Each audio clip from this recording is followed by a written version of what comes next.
Assalamualaikum warahmatullahi wabarakatuh. Kepada yang terhormat Ibu Maisyana MPDI selaku dosen pengampu mata kuliah Pendidikan Kewarganegaraan, dan tak lupa teman-teman yang kami banggakan. Di sini kami akan mempresentasikan tentang negara hukum dan hak asasi manusia. Perkenalkan, nama saya Rika Mafika Putri dan dua teman saya, Silvina Novita Sari Prasanti dan Nurul Fahimah.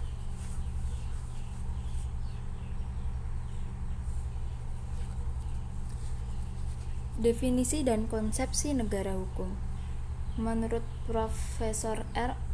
Djoko Sutomo SH, dalam Undang-Undang Dasar 1945 yang kita pelajari selama ini, dijelaskan bahwa negara hukum merupakan kedaulatan hukum yang berlaku. Negara sendiri sebagai subjek hukum juga dapat dituntut ke pengadilan karena telah dianggap melanggar hukum. Yang kedua, menurut Profesor R. Ismail Sunni SHM CL, dalam brosur beliau Mekanisme Demokrasi Pancasila mengatakan bahwa negara hukum Indonesia memuat unsur-unsur 1. Menjunjung tinggi hukum. 2. Adanya pembagian kekuasaan. 3. Adanya perlindungan terhadap hak-hak asasi manusia serta remedi-remedi prosedural untuk mempertahankannya. Yang keempat, dimungkinkan adanya peradilan administrasi. Selanjutnya mengenai ciri-ciri negara hukum. Yang pertama, adanya undang-undang dasar atau konstitusi yang memuat ketentuan tertulis tentang adanya hubungan antara penguasa dan rakyat. Yang kedua, adanya pembagian kekuasaan negara, dan yang ketiga, diakui dan dilindunginya hak-hak kebebasan rakyat.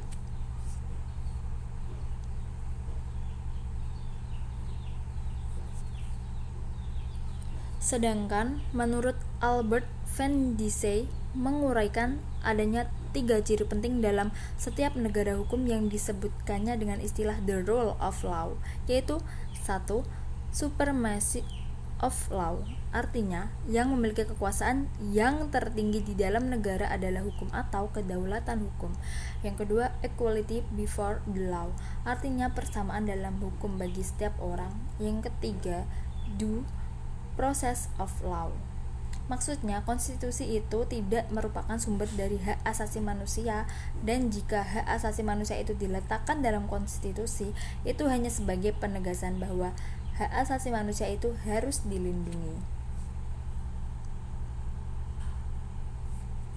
Definisi dan hakikat HAM. Hak asasi manusia atau HAM merupakan hak yang melekat pada diri manusia yang bersifat kodrati dan fundamental sebagai suatu anugerah Allah yang harus dihormati dan dijaga dan dilindungi oleh setiap individu atau masyarakat. Sedangkan HAM, hakikat dari HAM adalah keterpaduan antara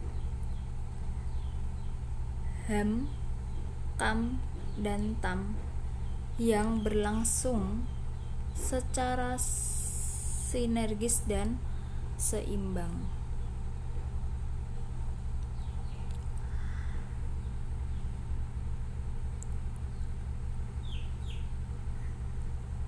Kemudian, apa itu HAM, KAM, dan TAM?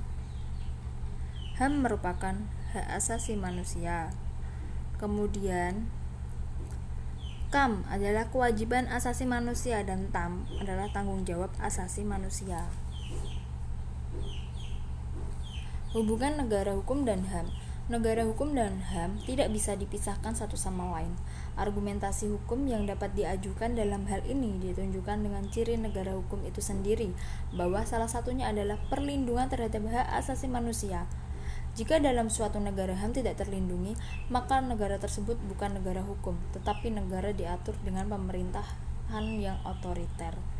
Mengenai asas perlindungan dalam setiap konstitusi, dimuat ketentuan yang menjamin HAM. Ketentuan-ketentuan tersebut antara lain kebebasan berserikat dan berkumpul, kebebasan mengeluarkan pikiran baik lisan maupun tulisan, hak bekerja dan penghidupan yang layak, hak kebebasan beragama, hak untuk mempertahankan negara,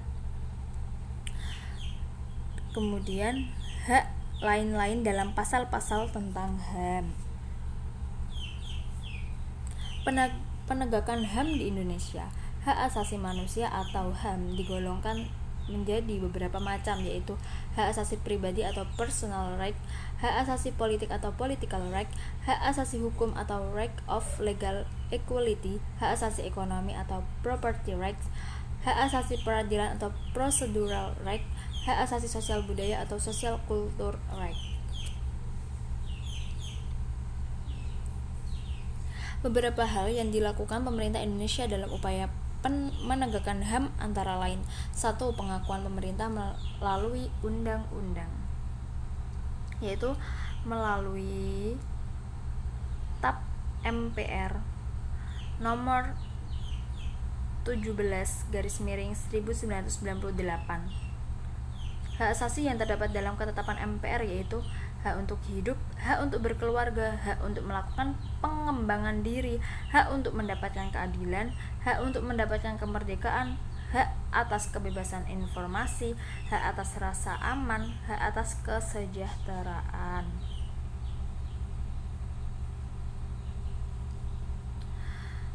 Kemudian yang kedua, Undang-Undang Nomor 39 Tahun 1999. Undang-undang ini merupakan undang-undang yang menggantikan ketetapan MPR Nomor 17/1998. Undang-undang ini berisikan hak asasi manusia yang dimiliki oleh setiap warga negara tanpa terkecuali. Melalui undang-undang ini, penegakan HAM bagi seluruh masyarakat Indonesia lebih diperkuat, sejalan dengan pandangan bangsa mengenai Pancasila sebagai filsafat Indonesia. Karena undang-undang ini merupakan penyempurna ketetapan MPR nomor 17/1998, maka terdapat beberapa tambahan mengenai hak-hak asasi manusia sebagai warga negara Indonesia. Penambahan cangkupan hak-hak asasi manusia tersebut yaitu hak untuk berperan serta dalam sistem pemerintahan, hak-hak perempuan, hak anak-anak. Kemudian selanjutnya adalah UUD 1945 pasal 27 sampai 34. Isi dari UUD 1945 pasal 27 sampai dengan pasal 34 mengatur dan menjamin hak-hak warga negara Indonesia dalam berbagai aspek. Pada intinya, isi Undang-Undang Dasar pasal 27 sampai 34 ini berkaitan dengan hak-hak asasi yang dimiliki manusia secara umum. Undang-Undang Dasar 1945 pasal 27 sampai 34 lebih menekankan pada penjaminan terhadap hak-hak yang dimiliki oleh segenap warga negara Indonesia. Yang kedua, pembentukan pemerintahan Komisi Nasional. Dalam upaya pemerintah menegakkan hak asasi manusia bagi warga negara Indonesia, pemerintah membentuk beberapa komisi nasional. Adapun komisi nasional tersebut antara lain: pertama, Komisi Nasional Perempuan merupakan komisi nasional yang dibentuk oleh pemerintah guna mendukung penegakan HAM di Indonesia, khususnya pada hak asasi perempuan. Komisi ini lahir dari tuntutan masyarakat Indonesia, khususnya perempuan, sebagai perwujudan dari tanggung jawab pemerintah dalam menanggapi konflik sosial dalam masyarakat yang ditunjukkan kepada kaum perempuan di Indonesia. Dalam peran dan fungsinya, komisi ini bertujuan untuk 1. Menghapuskan bentuk-bentuk kekerasan terhadap kaum perempuan. Yang kedua, menegakkan HAM khususnya pada kaum perempuan di Indonesia. Yang ketiga, meningkatkan penanggulangan kekerasan terhadap perempuan. Kemudian, Komisi Perlindungan Anak Indonesia atau sering disebut dengan KPAI merupakan komisi yang dibentuk oleh pemerintah untuk melindungi dan menegakkan hak-hak yang dimiliki oleh anak-anak di Indonesia tanpa terkecuali. Komisi ini didirikan pada 2 Oktober 2002 atas desakan para masyarakat sebagai orang tua yang merasa bahwa hak anak-anak mereka tidak terpenuhi dengan baik. Dalam menjalankan tugas dan fungsinya, Komisi ini memiliki tugas pokok melakukan pengawasan terhadap jalannya perlindungan anak yang ada di Indonesia, baik dalam lingkungan keluarga, masyarakat, maupun pendidikan. Selain itu, KPAI juga menekankan pada setiap orang tua tentang pentingnya pendidikan anak usia dini agar anak nantinya dapat mengembangkan keterampilannya dalam kehidupan masyarakat. Kemudian yang ketiga, pembentukan pengadilan HAM. Keberadaan pengadilan HAM di Indonesia merupakan salah satu upaya pemerintah dalam menegakkan HAM bagi setiap warga negara Indonesia. Pengadilan HAM ini dibentuk berdasarkan Undang-Undang Nomor 26 Tahun 2000 tentang Pengadilan HAM. Pengadilan ini berperan khusus dalam mengadili kejahatan genosida dan kejahatan terhadap kemanusiaan. Antara lain, keberadaan pengadilan HAM di Indonesia merupakan salah satu langkah dalam menegakkan keadilan bagi warga negara Indonesia, khususnya yang berkaitan dengan pelanggaran HAM. Proses pelimpahan perkara yang terkait dengan pelanggaran HAM yang terjadi tentunya dilakukan oleh pengadilan HAM sesuai dengan mekanisme dan pelaksanaan sistem peradilan di Indonesia.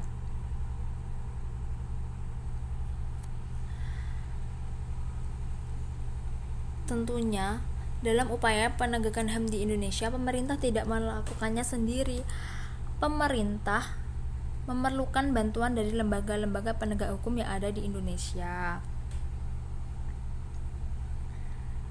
Selain itu, dalam menegakkan hak asasi bagi warga negaranya, pemerintah Indonesia memiliki landasan hukum persamaan kedudukan warga negara yang semakin mendukung dan menguatkan proses penegakan HAM. Penegakan HAM juga dilakukan melalui proses pendidikan, baik pendidikan formal, informal, maupun non-formal. Proses penegakan HAM melalui proses pendidikan merupakan penanaman konsep tentang HAM itu sendiri kepada peserta didik yang ikut dalam proses pendidikan. Jika pendidikan itu dilakukan dalam pendidikan formal seperti sekolah, penanaman konsep HAM kepada peserta didik dapat dilakukan melalui tujuan mata pelajaran pendidikan kewarganegaraan dan agama. Menanamkan konsep HAM melalui pendidikan diharap dapat membuat peserta didik mampu menegakkan HAM secara sederhana. Misalnya, dengan melakukan penerapan Pancasila dalam kehidupan masyarakat sebagai berikut. Yang pertama, di Indonesia sendiri HAM dijunjung tinggi dalam kehidupan bermasyarakat dan bernegara sesuai dengan nilai-nilai luhur Pancasila sebagai dasar negara. Yang kedua, pengakuan dan penghormatan terhadap HAM di dalam masyarakat telah dilakukan zaman dulu, meskipun dulu belum mengenal betul apa itu HAM. Kemudian yang ketiga, masyarakat Indonesia terdahulu menerapkan HAM sebagaimana umumnya hak asasi manusia, seperti yang tercantum dalam Undang-Undang Dasar 1945. Setiap warga negara Indonesia memiliki hak untuk memperjuangkan hak-hak asasinya jika hak tersebut belum terpenuhi secara maksimal. Kemudian, setiap warga negara Indonesia tidak perlu merasa takut atau sungkan dalam menuntut hak asasinya. Indonesia sebagai negara yang mengimplementasikan nilai dasar Pancasila dalam bermasyarakat dan bernegara sudah seharusnya menjunjung tinggi hak asasi setiap warga negaranya. Tindakan ini sangat diperlukan guna meminimalisir terjadinya pelanggaran hak warga negara Indonesia. Sekian yang dapat kami sampaikan, kurang lebihnya mohon dimaafkan. Wabillahi taufiq wal hidayah. Assalamualaikum warahmatullahi wabarakatuh.